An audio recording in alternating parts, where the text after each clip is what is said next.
네, 오늘 말씀은 빌립이 성령에 이끌려서 광야로 나갔다가 에디오피아 내시를 만나는 이야기입니다. 빌립은 예수님의 제자는 아니었습니다. 공동체 안에서 밥을 나눠주면서 봉사하고 또 그렇게 집사의직으로 섬겼던 그런 인물이 빌립입니다. 사도와는 다르고요.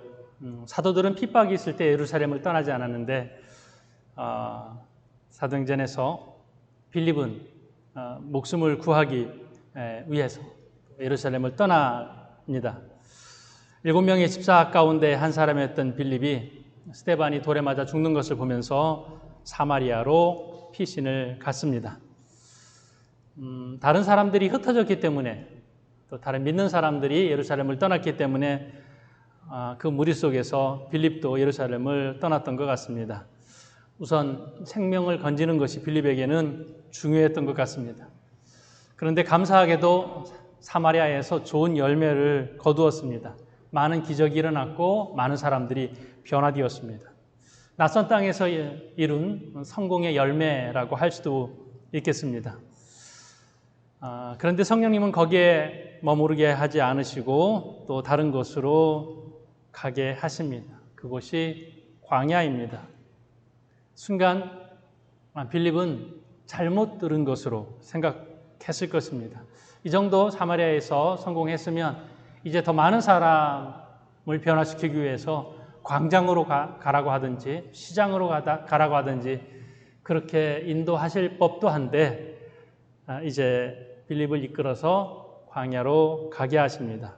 오늘 성령님께서 광야로 이끌어 가신 말씀을 함께 나누게 될 텐데요. 빌립은 아무도 없을 것 같은 광야에서 에디오피아 내시를 만납니다. 이 에디오피아라고 하는 이 나라가 아프리카 북부에 있는 나라인데요. 우리는 에디오피아를 이렇게 기억합니다. 커피가 처음으로 시작된 곳, 나일강이 시작된 곳, 가난한 나라, 한국전쟁에서 우리를 도와준 나라, 이렇게 알고 있습니다. 그런데 신앙적 의미에서의 에티오피아를 우리가 함께 생각해 봤으면 좋겠습니다. 지도를 보면 에티오피아 내시가 이동한 거리가 상당히 깁니다. 이렇게 대충 계산을 해보니까 한 2달 정도는 꼬박 걸어야 예루살렘에 도착할 수 있는 그러한 먼 거리입니다. 이 내시가 예루살렘에 왔다가 다시 고국으로 돌아가는 그 과정 속에서 빌립을 만나는 것입니다. 에티오피아는 역사적으로 혹은 전통적으로 여자가 통치권을 가지고 있는 그러한 나라입니다. 본문에 간다게라는 이름이 나오는데 여왕이 간다게예요. 여왕을 지칭할 때 보통 간다게 이렇게 표현했습니다. 애굽의 왕을 지칭할 때 그냥 다 바로 이렇게 지칭하는 것처럼 이 나라 여왕을 칭할 때 간다게 이렇게 칭했습니다. 근데 이 여왕의 국고를 맡은 내시니까 굉장히 영향력이 큰 그러한 사람이라고 볼 수 있겠습니다. 우리나라로 말하면 경제부총리 이 정도 될까요? 근데 이 구약시대의 에티오피아를 스바 이렇게 불렀습니다. 열왕기상 10장에 나오죠. 솔로몬을 만나러 왔던 스바 여왕에 대한 이야기가 있습니다. 스바의 여왕이 여호와의 이름으로 말미암은 솔로몬의 명성을 듣고 와서 어려운 문제로 그를 시험하고자 하여 예루살렘에 이르니 수행하는 자가 심히 많고 향품과 심히 많은 금과 보석을 낙타에 실었더라. 이렇게 기록되어져 있습니다. 에티오피아가 요즘은 가난한 나라인데 솔로몬 당시에는 가난하지 않았던 것 같습니다. 솔로몬 왕국과 무역 거래를 위해서 통상사절로 이렇게 사람들이 오고 갔습니다. 지금도 에티오피아라는 나라는 그 나라의 시작을 솔로몬으로 그렇게 말합니다. 솔로몬 왕을 만나러 스바 여왕이 찾아왔다가 그때 둘 사이에서 아들을 얻습니다. 이때 그 나라, 이건 에티오피아의 1000년 이상 된 이제 그림인데요. 여기서 솔로몬과 에티오피아 스바 여왕의 만남, 여기를 통해서 아들을 낳는데 이 아들의 이름이 초대 황제인 메넬리크 1세라고 합니다. 그 후예가 지금까지 이어지고 있고요. 에티오피아 왕족은 자신들을 여전히 솔로몬의 후예 이렇게 알고 있습니다. 이 나라가 히브리 종교를 믿고 히브리 문화를 향유하는 것, 그들이 가지고 있는 특권이다 이렇게 생각하고 있었습니다. 하워드 마샬이라고 하는 학자가 역사 문헌을 기록을 하는데 이때부터 에티오피아에서 하나님을 경배하러 오는 이방 순례자들이 상당히 많았다 이렇게 말합니다. 오늘 본문에 있는 큰 권세가 있는 내시도 이 순례 혹은 통상 어떤 행렬 이렇게 볼 수 있겠습니다. 예루살렘에 순례하러 오는 거예요. 예루살렘에 하나님을 경배하러 오는 거예요. 지금 이 내시도 그 행렬 가운데에서 소리내서 이사야서의 말씀을 읽고 있는 거예요. 이 내시뿐만 아니라 당시에 이런 사람들이 꽤 있었던 것으로 학자들이 보고 있습니다. 이 가운데에 전혀 만날 수 없는 두 사람의 만남이 이어지고 있습니다. 이 만남은 누구에 의해서 이어지고 있습니까? 성령에 의해서 이 만남이 이루어지고 있습니다. 그래서 오늘 성령의 역할을 함께 나누고자 합니다. 이끄시는 주체가 누구냐? 이끄시는 주체가 오늘 주의 사자, 혹은 주의 영, 성령이다. 이렇게 볼 수 있겠습니다. 여기서 빌립이 의도한 계획은 전혀 없습니다. 단지 이 모든 움직임에서 주체가 주의 사자, 주의 영 이렇게 표현되어 있습니다. 어느 길로 가라, 어디까지 나아가라, 가까이 나아가라 이 구체적인 행동을 섬세하게 빌립에게 말씀하시고 성령께서 주체적으로 빌립을 이끌어 가십니다. 자, 오늘 26절의 말씀에 어떻게 되어 있습니까? 주의 사자가 빌립에게 말하여 이르되 어디까지 가라? 광야까지 가라. 주의 사자가 말씀하셨어요. 29절의 말씀을 보니까요. 성령이 빌립더러 이르되 이 수레로 가까이 나아가라 하시거늘. 광야라고 하는 그냥 개력적인 장소를 이야기했고 거기 가니까 순종해서 거기 가니까 이제 이 수레까지 가까이 가도록 구체적으로 성령께서 알려주셨어요. 그리고 그것이 끝난 뒤에 39절에 주의 영이 빌립을 이끌어간지라. 이제 다 끝났어. 너는 이제 다른 곳으로 가야 돼. 인도하십니다. 광야로 가는 것, 수레로 나아가는 것, 또 거기에서 떠나서 다른 곳으로 가는 이 모든 행동의 결정이 성령의 인도하심이었습니다. 그저 빌립은 순종했을 뿐입니다. 자, 박해를 피해서 떠난 빌립에게 하나님이 직접 개입하셨어요. 처음 떠날 때는 막연했을 텐데 그 길이 복음 전파의 길이 되게 하셨습니다. 자, 우리는 두 가지를 비교해 볼 수 있겠습니다. 자기주도형 인생과 주의 영의 인도하심에 따라서 가는 인생이에요. 자기 스스로 계획하고 의도하고 실천한 그 인생. 또 반대편에는 아무것도 의지할 것 없이 오직 하나님의 인도하심에 따라서 그렇게 이끌려온 인생. 어느 쪽에 감사가 더 많을까요? 당연히 하나님의 인도하심을 따라서 순종하면서 살아가는 인생일 것입니다. 자, 그러면 여러분은 어느 쪽에 속하고 있습니까? 때로는 이게 아닌데 이렇게 생각하시는 분들이 많으십니다. 내가 계획한 것, 내가 꿈꿔왔던 인생은 이게 아닌데 하나님께서 전혀 엉뚱한 것으로 나를 인도해 가신다 이렇게 생각하면서 살아가시는 분들이 꽤 많으실 것입니다. 하나님께서 우리의 발걸음을 인도하시는 원칙이 이와 같습니다. 이게 아닌데 빌립도 내가 이 사마리아는 내가 원한 길이 아닌데 이 광야는 내가 갈 곳이 아닌데 뭐 이런 아프리카 사람으로 가게 만들잖아요. 내 의도는 이게 아닌데 많이 생각했을 것입니다. 그런데 거기에서 하나님의 놀라운 역사가 있잖아요. 만약 우리 인생 가운데 하나님이 내가 원하는 대로 다 착착착착 그렇게 나는 또 내가 원하면 다 되었다 이렇게 그것이 이루어졌다면 어쩌면 우리는 벌써 그 어느 순간에 우리의 인생에 망했을지도 모릅니다. 어쩌면 하나님께서 내가 원하는 방향이 아닌 다른 방향으로 인도하셨기 때문에 내가 축복 가운데 거할 수 있었고 내가 살 수 있었고 내가 감사할 수 있었고 이렇게 고백하지 않을까 싶습니다. 하나님 감사합니다. 내가 원하는 대로 나를 내버려 두어 주시지 않아서 감사합니다. 하나님 강건적으로 하나님의 영으로 나를 인도해 주셔서 감사합니다. 우리가 이렇게 고백해야 되지 않을까 싶습니다. 그 과정 속에서 얼마나 좋은 사람들을 만나게 하셨습니까?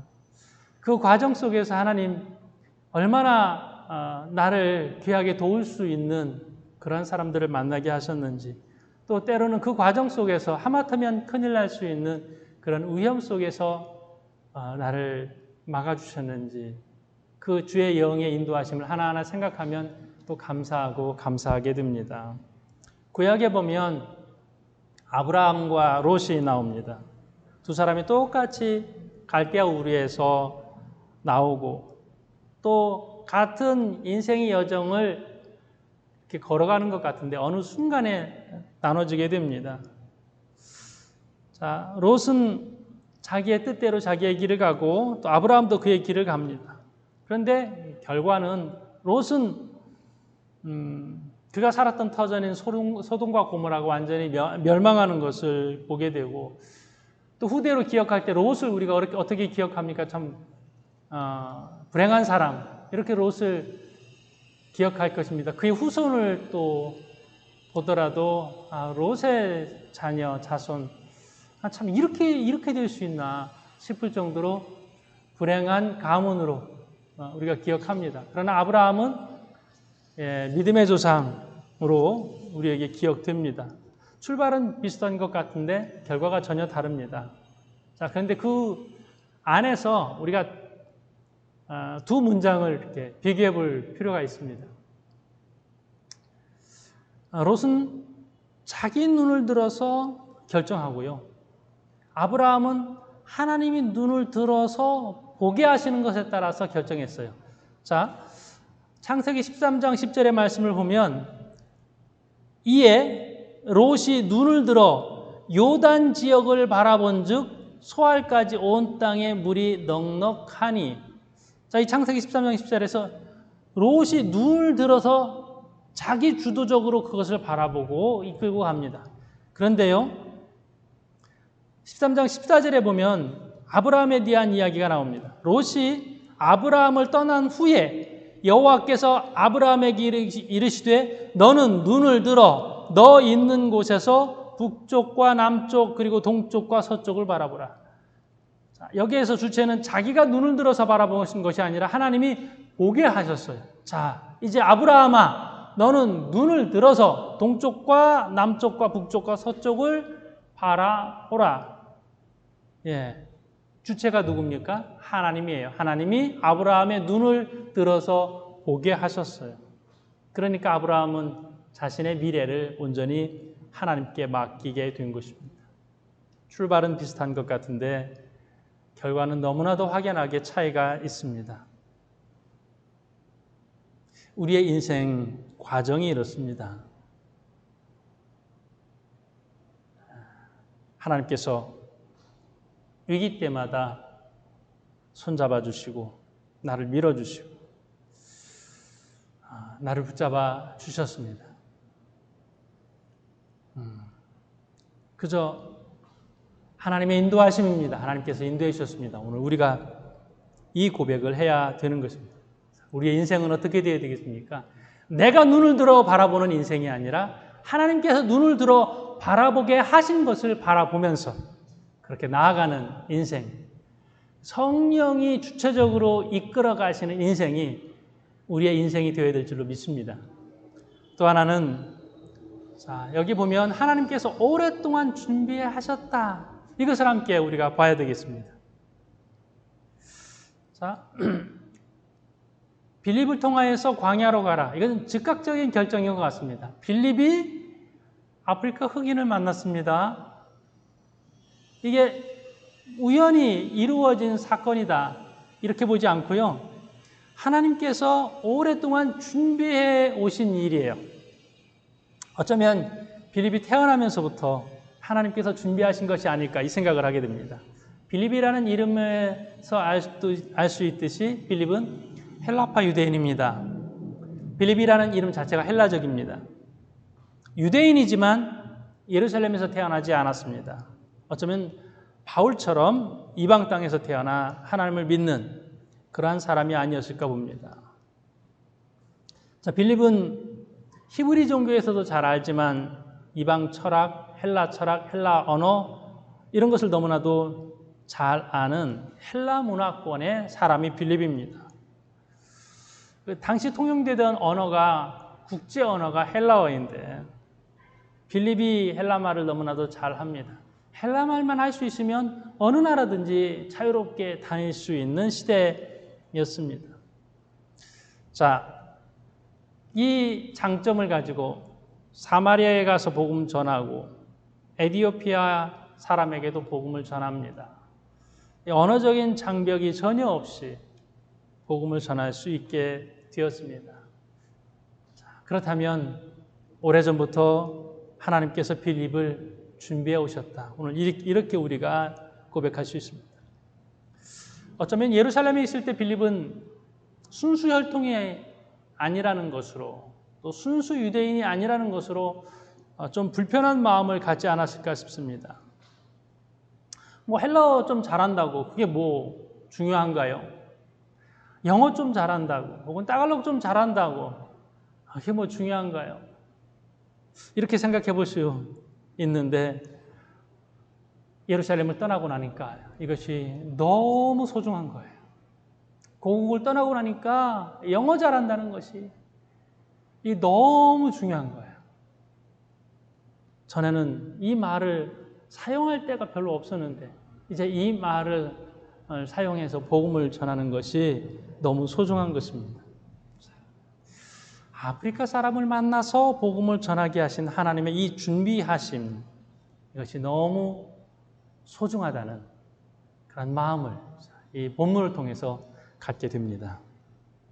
내가 가진 재주, 내가 가진 경험 그렇게 중요하다고 생각하지 않는 분들이 의외로 많으세요. 왜 나는 남들이 가지고 있는 그 흔한 재주 그거 하나 없을까?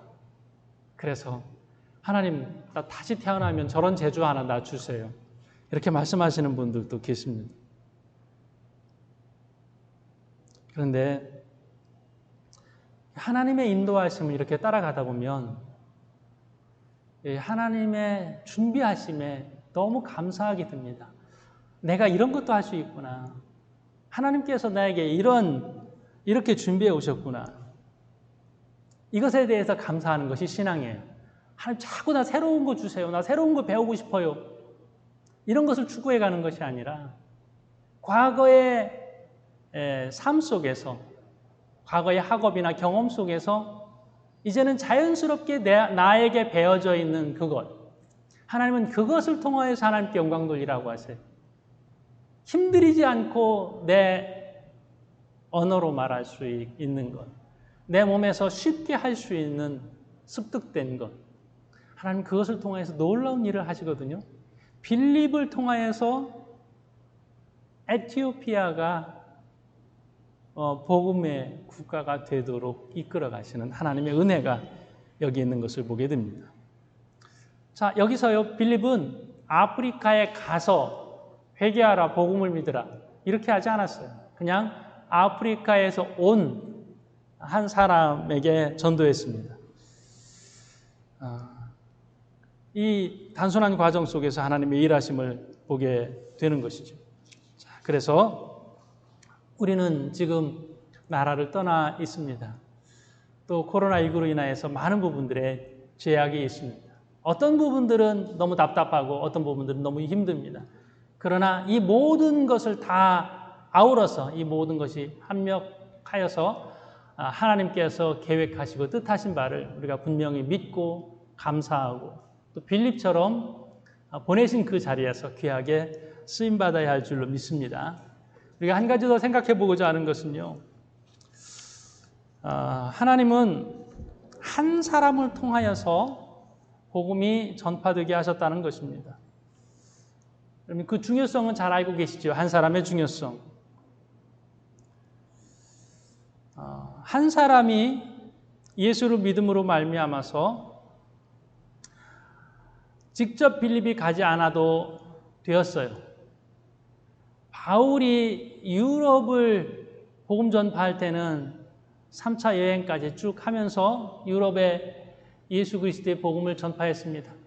그런데 에티오피아에서 온 한 사람에게 복음이 전파되어서 그를 통하여서 일하게 하셨습니다. 한 사람의 영향력, 이것은 아무리 강조해도 지나치지 않은데요. 특별히 그 사람의 지위, 그 사람의 영향력, 그 사람의 위치 이런 것을 생각해 보면 하나님께서 참 놀랍게 일한다는 것을 보게 됩니다. 모든 사람이 다 소중해요. 모든 사람에게 다 복음 전파해야 되는 것은 맞습니다. 그런데 하나님께서 일하실 때에 특별히 이 영향력이 있는 사람을 통하여서 큰 일을 하는 것을 보게 됩니다. 바울의 복음 전파 가운데에 또 바울이 복음 전파가 잘 될 수 있도록 하나님이 일하신 방법이 있어요. 특별히 이제 데살로니가 교회 같은 경우, 빌립보 교회 같은 경우 그렇습니다.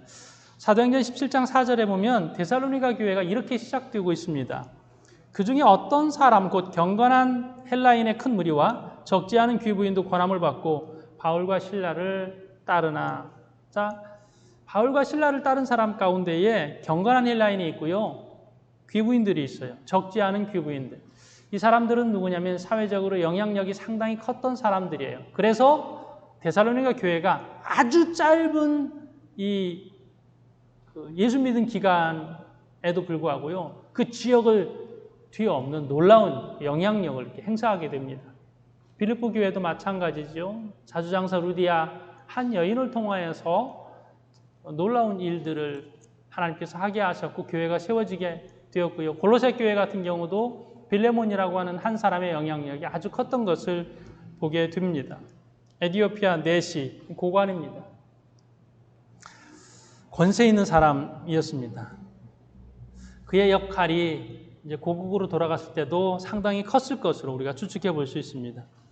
아프리카 부족은 아프리카 전도는 그것이 아주 굉장히 중요한 원칙입니다. 추장을 전도해라.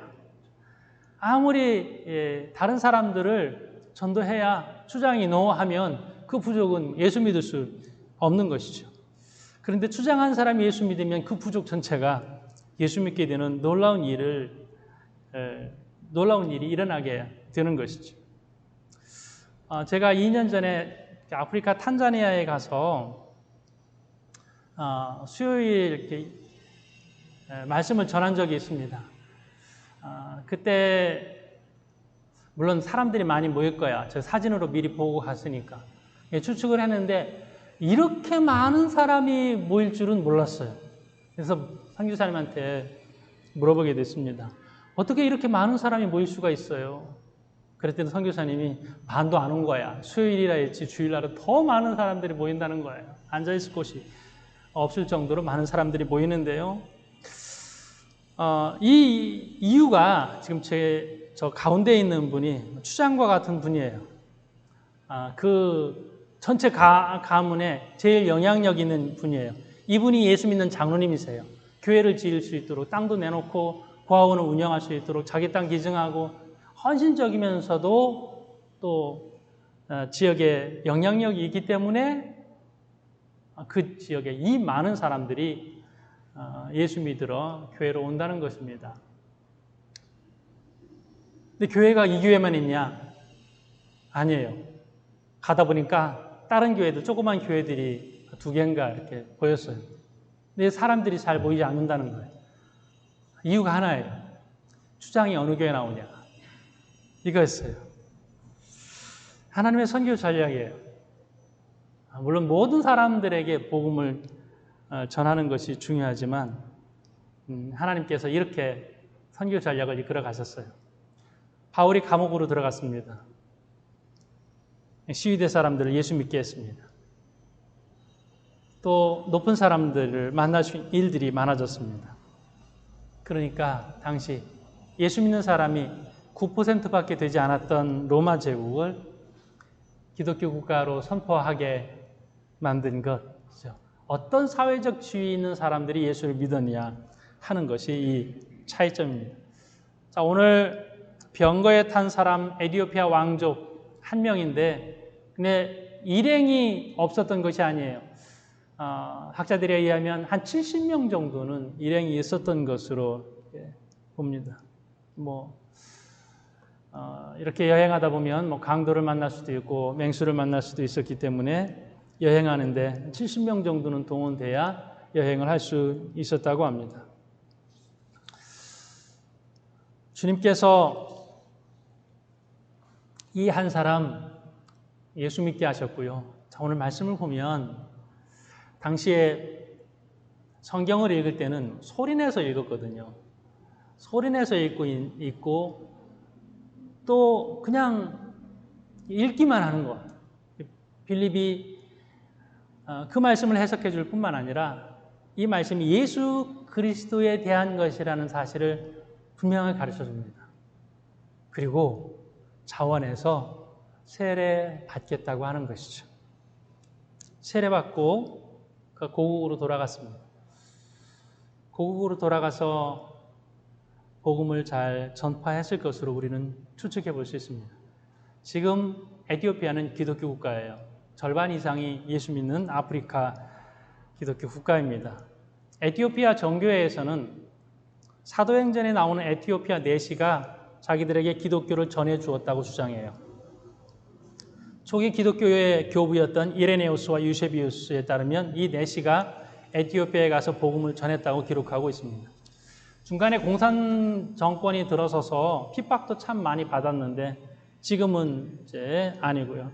그러면서 그 가운데에서 신앙의 순수함 그리고 열정을 잘 지켜냈던 나라가 에티오피아입니다. 현재도 기독교 열정이 얼마나 뜨거운지 또 그 가운데에 예수를 잘 믿는 흔적들이 얼마나 많이 있는지 모릅니다. 제가 한 군데 성지를 소개하면요. 에티오피아에는 제2의 예루살렘이라고 불리우는 랄리벨라라고 하는 기독교 성지가 있어요. 해발 2600m의 고원에 위치해 있습니다. 이 산 전체가 거대한 바위 덩어리인데 바위 덩어리를 깨서 그 안에 교회를 만들었어요. 이것을 암굴교회라고 하는데요. 이런 교회가 이 지역에 11개로 이런 교회들이 위치해 있는 곳 랄리벨라라고 하는 에티오피아 유명한 기독교 성지예요.